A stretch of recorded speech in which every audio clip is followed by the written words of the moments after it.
but for now he's caught between a rock and a hard place. Sorry, caught between a mineral and a hard place. That either aged incredibly well or incredibly poorly, depending on how you look at it. But anyway, hello there, I'm That Other George, and at this point I think you know the drill. Better Call Saul is by far my favourite TV show, and I've previously made 3 videos analysing my favourite episodes of Season 5. And just when I thought the show had reached its peak, Season 6 knocks it out the park with its 3rd episode, Rock and Hard Place. So today I shall be analysing that episode whilst using it as a vehicle to explore many different topics within the show, such as its characters, presentation, continuity, and much more. So with that being said, and without further ado, let's jump right back into this.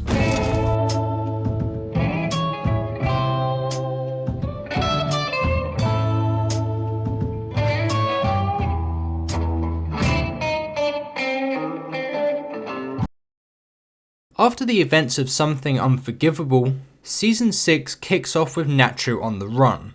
He makes it to a motel, but his position is given up by Mike. Reluctantly, of course, but he follows orders, and Gus views Nacho as a loose end, someone that he wants the cartel to take out, and therefore unable to expose who orchestrated the assassination attempt on Lalo, who at this point is presumed dead by everyone, except Hector, as he has communicated with Lalo. Sort of. With Bolsa and the Salamancas now aware that Nacho is a rat, the twins turn up at his motel, in which we witness an epic shootout. But the Salamancas make it very clear they don't want Nacho dead. But luckily Nacho manages to narrowly escape. For now. Wine and Roses and Carrot and Stick were both fantastic episodes to start this season, and continue this incredibly suspenseful saga.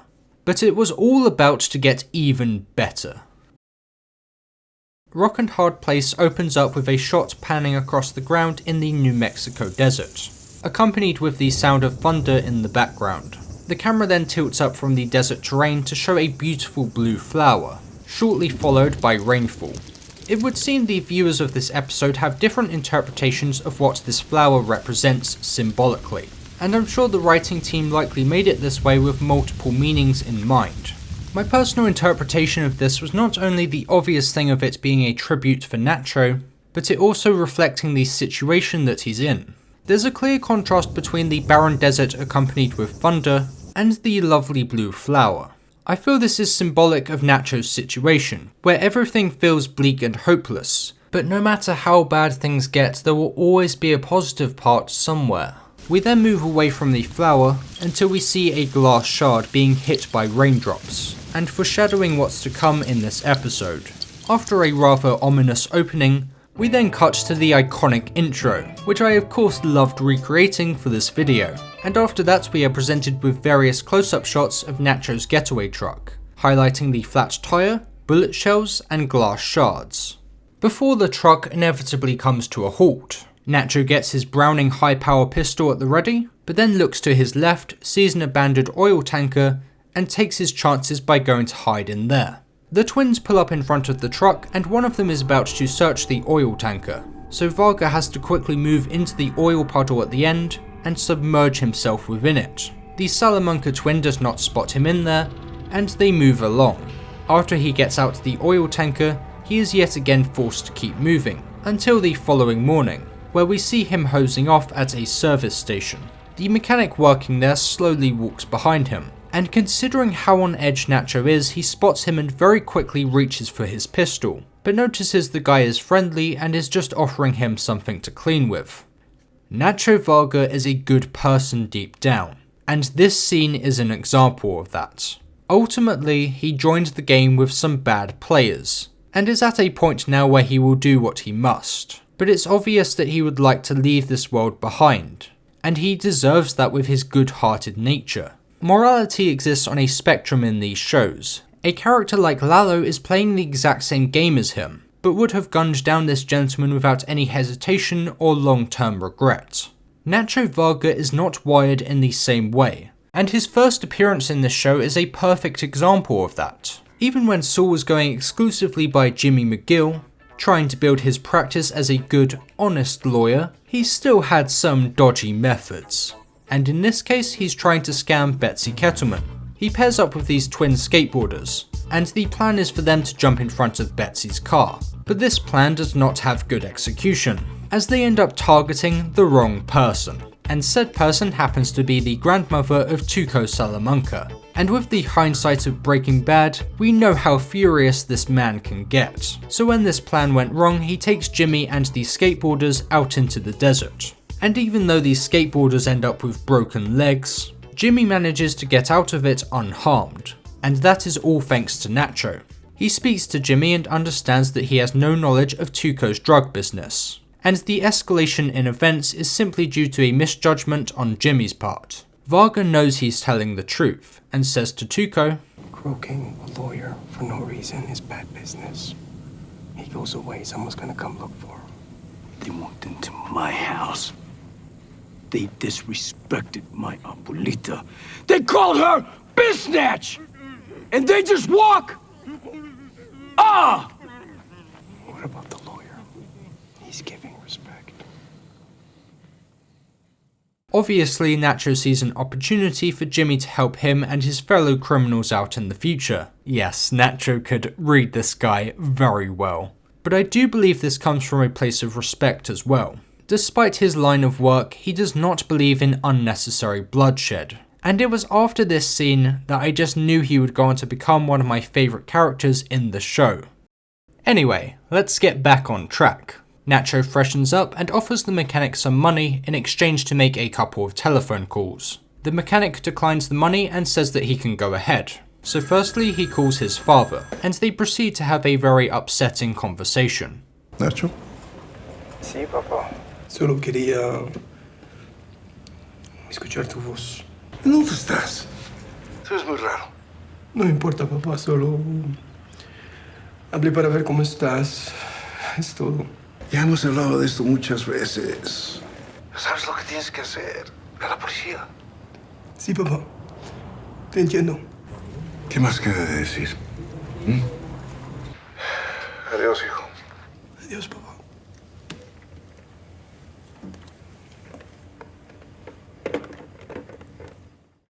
Nacho just wants to hear his dad's voice, and his dad just wants him to do the right thing and hand himself in. But as the title of this episode implies, Nacho is caught between a rock and a hard place, and the majority of his decision making here is for the sake of his father's safety. If Nacho were to go to the authorities and confess everything, then Fring's men would execute his dad very shortly after. And with his dad refusing to leave town, it's essential for him to follow Fring's orders. Otherwise, Nacho would have requested a new duster filter for his Hoover Max Extract Pressure Pro Model 60 a long time ago. But after that heartbreaking phone call, he phones up Mike Ehrmantraut and accuses him of knowing Fring's plan all along. You knew that I was going to Mexico to die, that I was never supposed to make it out of that motel. And you let it happen. Not my call. What happens now? That's up to you. Obviously, we know that Mike pushed against Gus on this at every turn, and would state that Varga deserved consideration. Loyalty goes both ways. Varga's done everything you asked him. He wasn't given a choice. Maybe so, but he played a tough game. And he played it on the square. When all is said and done, the kid deserves your respect.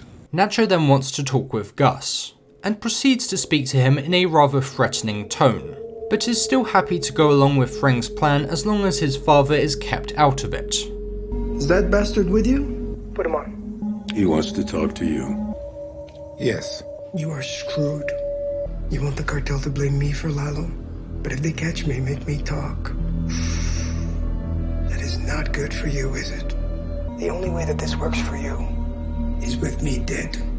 Whatever bullshit way you want the story to go, I will make it go. But I need one thing. My dad. I need to know that he'll be safe. If you are true to your word, there will be no reason for anyone to harm your father. You are not the one that I need to hear it from. Your dad's gonna be okay. How do you know? Because anyone who goes after him is gonna have to come through me.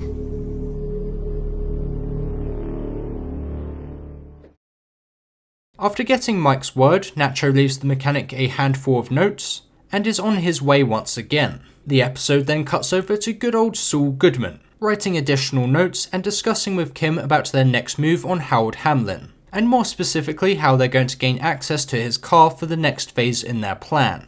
A very key moment. In the following scene, Kim is down at the courts, bumps into fellow lawyer Suzanne Erickson, and the two discuss a certain client of Saul Goodman. One Jorge de Guzman. This is Eduardo Salamanca. Same person. Seems Salamanca jumped the $7 million he posted in bail and fled to Mexico. Let me explain how this looks from where I stand. A couple years back, Jimmy McGill represented Ignacio Varga. Now, Varga is a known associate of Tuco Salamanca. Jimmy was involved in getting Tuco a reduced sentence on an assault and battery charge shortly after he represented Varga. And now, here he is, representing Eduardo Salamanca under the assumed name De Guzman. Gina Khalil thinks Jimmy knew who De Guzman was, that Jimmy helped Salamanca even after he knew. I don't think Jimmy ever intended to become a cartel lawyer. It's not a suit that fits him. I think maybe he got in over his head and couldn't get out. And if that's true, if Salamanca duped him, then the lawyer-client privilege was obtained in bad faith. You want Jimmy to rat on a client? Even if Salamanca's dead, his privilege survives. You know that. If the privilege was clean. Salamanca was in deep, and I want to know what his people are doing here in Albuquerque. And Jimmy could help. I'm talking to you because I think you'll be more willing to hear what I have to say. You know what's wrong. And I think Jimmy does too. Saul. I'm sorry? He practices now under the name Saul Goodman. Although I distinctly remember you referring to him as a scumbag. I admit I have had my problems with Saul, but I also believe underneath it all, he's a lawyer and a human being, and I think he knows what's right. This scene is incredibly important, not only for everything in Better Call Saul, but also for the events of Breaking Bad. It cannot be understated how many villains in these shows get to commit the most heinous of crimes and get away with it.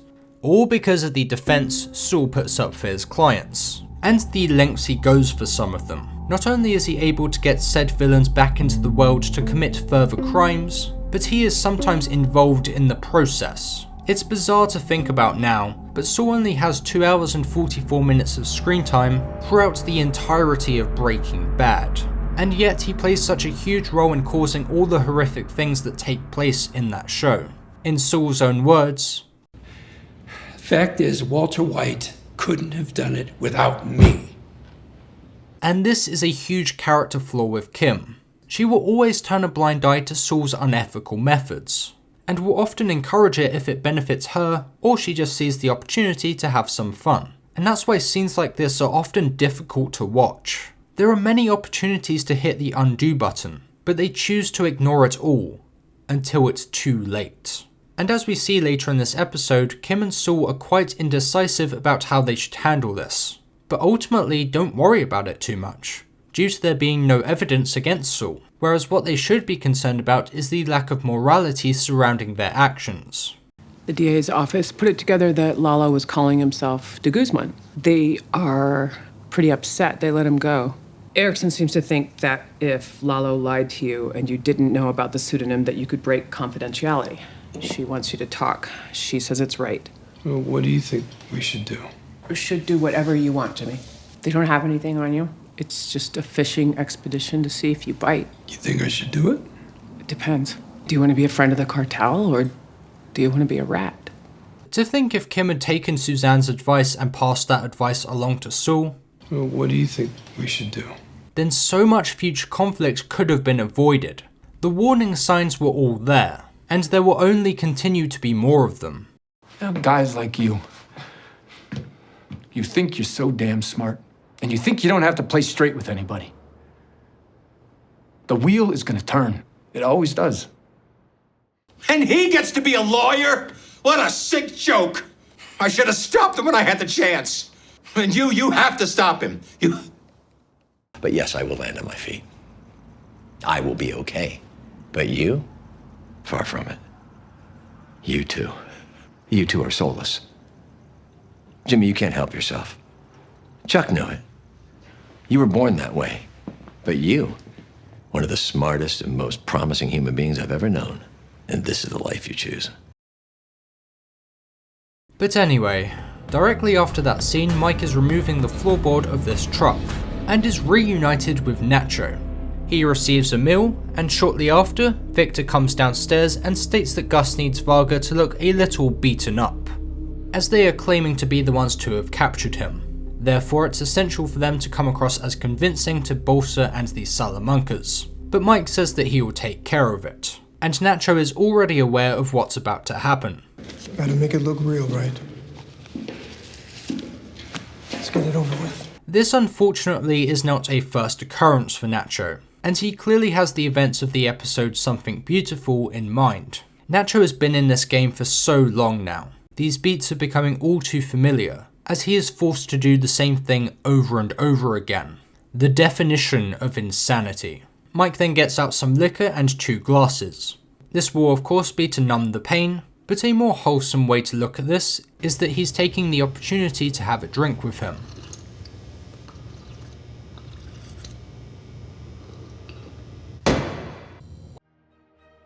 In the following scene, Howard pulls up at Fork Kitchen and Bar, a recurring location in the show. Howard hands his keys to the valet driver, who takes it into the multi-story car park, parks up, and rushes back to work, but bumps into Huel, the expert pickpocket. With the keys now in Huel's possession, he chucks them to Klitsch, who is going to duplicate the frequency of the car key. However, the valet driver is quick to notice the missing keys and rushes back. Better get a move on it, kid. Looks quick. And what follows is a beautifully shot and edited sequence, with the visuals alternating and transitioning between the driver rushing down the stairs and the keys being duplicated. I feel there is often a fundamental misunderstanding about what good editing is. Good editing is not just about chucking in style for the sake of it, and this is something I try to apply when creating these analysis videos. I put the visuals together in such a way where they match the very thing I'm talking about. These visuals often reflect my reaction to a scene, and are sometimes used as a visual joke, whilst including some more creative edits where appropriate.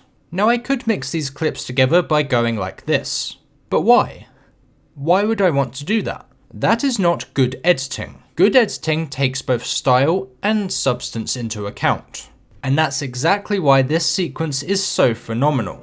The whole point of the scene at its core is to show how time sensitive this situation is, with the valet driver in a rush to get the keys and get back to work, whilst Huel and Klitsch are trying to pull this job off without getting caught. The scene achieves showing both perspectives with clear direction in movement, with each clip being keyframed from the bottom of the screen to the top of the screen. And when in motion, the sequence will not only look cool, but with the very fast pace and the visuals alternating, it also gives off the feeling of a ticking time bomb, especially when accompanied with the Beethoven music, which began when playing from Howard's car. Anyway, the mission was a success. The driver picks up the original keys that have been left on the ground, and on the top floor of this multi-story car park, Saul has now acquired the duplicated car key. He gives Huel his money, and even though Huel has been very well compensated for this job, he's got a question for Saul. Can I ask you something? Okay, what? You're a lawyer. You make good money, right? Why you do all this?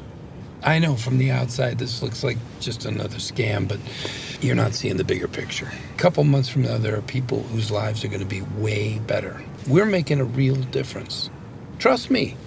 If you say so. The justification Saul gives is how it will go on to benefit the elderly folks with the Sandpiper case, assuming the complex, elaborate scheme against Howard all goes according to plan. But ultimately, as we'll see, this was all just fun and games for Kim and Saul. The episode then jumps back over to Mike and Nacho, now joined by Gus. They rehearse the fake story that Nacho is going to tell Bolsa and the Salamancas when confronted by them. Mike shortly after tells Gus outside that he wants to be there when it all goes down, as there's a lot of ways this plan can go south. He won't be able to get in close for the meet because the Salamancas know who he is. But if there's anything us, the audience, knows at this point, it's that Mike is an expert long-range marksman, and with that, it's decided that he can be there from a distance. Whilst Nacho is inside, he looks down at his glass. and this is subtle imagery for what lies ahead. We cut to the next day in the New Mexico desert, where these characters are about to meet Bolsa and these Salamancas. Mike is dropped off first at a fair distance from the location point. He gives a nod to Nacho before getting into position with his M40A1 bolt-action sniper rifle. Nacho is tied up whilst in the van, and once they are parked up, he is aggressively pulled out, shoved to his knees, and instantly threatened. Today you are going to die. But there are good deaths, and there are bad deaths. Tell me what I need to know. I'll see that your death is a good one. Nacho states the made-up story. It was Alvarez. They paid me to set up your nephew. But Hector already knows the truth, and rings his bell whilst pointing at Gus. You think the chicken man? What a joke. Nacho then proceeds to give an absolutely brutal speech. You know what? I would have done it for free because I hate every last one of you psycho sacks of shit. I opened Lalo's gate, and I would do it again, and I'm glad what they did to him. He's a soulless pig, and I wish I killed him with my own hands. And you know what else, Hector? I put you in that chair. Oh yeah, your heart meds. I switched them for sugar pills. You were dead and buried, and I had to watch this asshole bring you back. So when you are sitting in your shitty nursing home and you're sucking down on your Jell-O night after night for the rest of your life, you think of me. Varga then uses the glass shard to cut himself free, stabs Bolsa's leg, grabs his gun, and points it to his head. But suddenly the music comes to a grinding halt. Nacho turns the gun to his own head and pulls the trigger. The twins pick Hector up as Gus slowly walks away. Hector proceeds to shoot Nacho's body multiple times out of pure frustration. Mike packs up his sniper rifle, and that concludes Rock and Hard Place.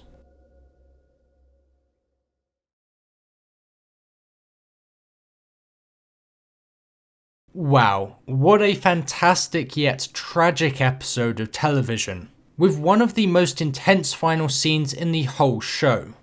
So the original plan Gus had for Nacho's death here was to have Victor take him out, which would guarantee him a quick and painless death without any torture involved. But based on Mike insisting to be at the meet, his nod to Nacho, and the way he wants him to pull the trigger on Bolsa, Do it. It was obvious the two had some sort of plan going on, despite the episode being vague about what exactly that plan was. Mike is there for insurance, in case things do go south. But his plan could have been for Nacho to take out Bolsa, whilst he provides cover fire with the sniper rifle, and help him escape. Mike's loyalty to Gus would have gone out the window, but judging by how much he liked Nacho, that could have very well been a sacrifice he was willing to make. Or a much more simple alternative is that he just wanted Nacho to take out as many of them as he possibly could, and go out in a blaze of glory. I guess we will never know for sure. Either way, Nacho rejects both Gus and Mike's plans and instead goes for his own, deciding to take his own life in the process. But no matter how tragic this scene is, this is a superb way to send off such a beloved character, giving no one present the satisfaction of taking him out. Varga knows he's cornered, he knows that his time is up no matter what, but he also knows that Mike will watch out for his father. So why push this any further? He was between a rock and a hard place. There was never going to be a positive end to this story, but he played his cards right, and this death works incredibly well as a result. Nacho Varga's send-off is the most important part of this episode. However, this episode plays an extremely important part for Breaking Bad. Even though the audience has very little empathy towards Hector, in a lot of ways he is also between a rock and a hard place, because through Lalo he knows that Gus is behind all of this. But after Nacho's speech with the parts that he confesses to and the parts that he makes up, all witnessed by Bolsa and the twins, Hector can do absolutely nothing to convince anyone that Gus is behind it. And moving forward into the events of Breaking Bad as Gus quietly continues his revenge against these Salamancas, and keeping Hector alive in his vulnerable state to witness all of it, We, the audience, now have even more knowledge and understanding of these scenes. Better Call Saul is the perfect spin-off show, not only for showing us such iconic characters like Nacho, but also for how much it adds to the overall world building. This episode encompasses all of that, reminding us of the brilliance in this show. Thank you for watching. He fell in with bad people. But he was never like them. Not really. He had a good heart.